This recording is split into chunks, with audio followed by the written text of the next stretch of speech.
Have you ever had a night where it felt like the world was against you, but in the most unexpected way, it turned into the best thing that ever happened?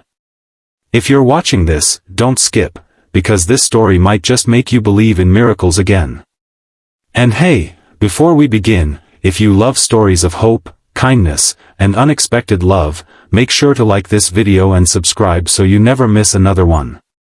It was 11:45 at night when Lena Harper, a 32-year-old single mother, stood outside a dimly lit grocery store parking lot, shivering in the cold. Her small sedan, old and stubborn, had finally given up on her. The engine refused to start, the battery light had been blinking for weeks, and now, it was dead silent. Lena wasn't just tired, she was exhausted in a way only single parents truly understand. She had spent her entire day juggling 2 part-time jobs, picking up her 6-year-old daughter Aria from her neighbor's care, and rushing to grab some groceries before the store closed. She had exactly $14.72 left until payday.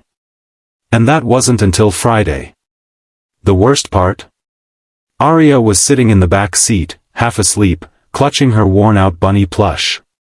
The child didn't complain, she rarely did, but Lena could see the worry in her daughter's sleepy eyes.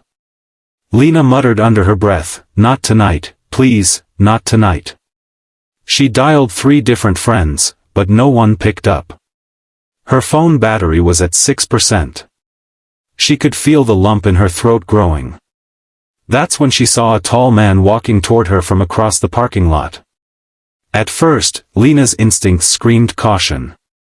It was late, and she didn't know him. But as he came closer, she noticed he was wearing a mechanic's jacket and holding a takeaway coffee cup. His face was tired but kind. "Car trouble?" he asked, his voice calm. Lena hesitated before answering, "Yeah, battery's dead. And I don't have anyone to call right now." The man smiled faintly. "Name's Grant Lawson. I own the repair shop just a block away. Was heading home when I saw you struggling." She nodded, still guarded. "I don't have much money on me right now." Grant waved his hand dismissively. "Let's worry about that later. First, let's get you and your little one home." For the next 20 minutes, Grant worked quietly under the hood, using a portable jump starter from his truck. Aria had perked up, watching him curiously through the window. Finally, the car coughed, then roared back to life. Lena sighed in relief. "Thank you." "Really?" Grant leaned against the car door, smiling at Aria. "You've got a brave mom here." Aria grinned shyly. "She's the best." Lena thought that was the end of it, but when Grant learned she lived on the other side of town, he insisted on driving behind her to make sure the car didn't stall again. She didn't understand why he cared, but something about his presence felt safe. When she pulled into her small apartment complex, he waved goodbye, but not before handing her his business card. "Call me if you need anything." And I mean that. The next week, Lena's car refused to start again. This time, she didn't hesitate, she called Grant. Over the following days, he repaired her car completely, refusing payment until she could afford it. They began to talk. At first, it was about practical things, car parts, maintenance tips, but soon, it became about life. She learned he had lost his wife years ago and had been living quietly ever since. Grant, in turn, learned how hard Lena worked, how fiercely she loved her daughter, and how much she had sacrificed. Months passed. Grant started stopping by occasionally. Sometimes to check on the car, sometimes to bring Aria a small toy or Lena a warm coffee after work.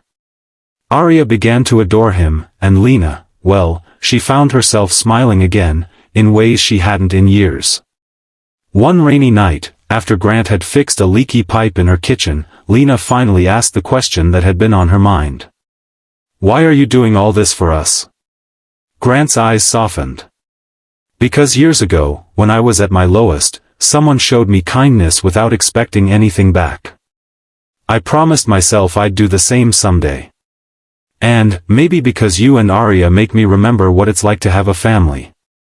It was slow, gentle, and without grand declarations, but over time, Lena realized she was falling in love. And one evening, while they were sitting on the porch watching Aria draw chalk hearts on the sidewalk, Grant quietly reached for her hand. That was the start of a love story no one expected, not even them. 2 years later, Grant and Lena stood in a small backyard, surrounded by fairy lights, holding hands as Aria tossed rose petals in the air. It wasn't a fairy tale castle wedding. But it was filled with laughter, warmth, and the kind of love that grows out of kindness, trust, and second chances. Sometimes the night feels darkest just before it turns into the most beautiful morning of your life. And for Lena, that desperate night in a grocery store parking lot had been the start of everything she never knew she deserved. If this story touched your heart, give it a thumbs up, share it with someone who needs hope today, and subscribe for more stories like this. Remember, kindness might just change someone's life, or yours.